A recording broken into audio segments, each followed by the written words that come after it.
नमस्कार. मालिकेच्या उद्याच्या भागामध्ये आपल्याला पाहायला मिळणार आहे की चंची आणि दुर्गी या दोघींनी घरामध्ये खूप राडा घातलेला आहे. फायनली त्यांनी या हेअर पिनच्या मदतीने ते लॉक खोललेलं आहे आणि घरामध्ये नुसता धुडगूस घालून ठेवलेला आहे.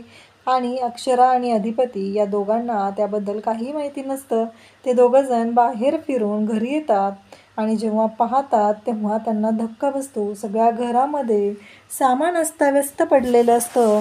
अक्षरा आणि अधिपती डोक्याला हात लावतात. शेंगदाणे सांडलेले असतात, डाळ सांडलेली असते आणि हे असं पडलेलं पाहून अक्षराला तर खूप मोठा धक्का बसतो. आणि अक्षरा ज्या डब्यात पैसे ठेवलेले असतात त्या डब्याकडे जाते आणि पाहते तर त्यातले पैसे गायब झालेले असतात.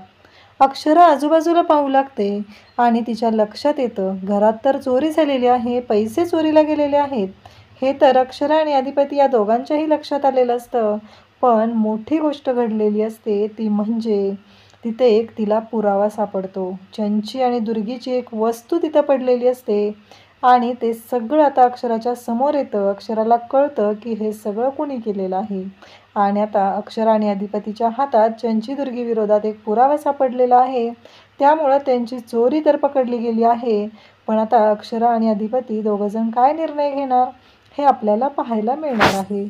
अशाच अपडेट्ससाठी चॅनलला सबस्क्राईब करा. थँक्यू.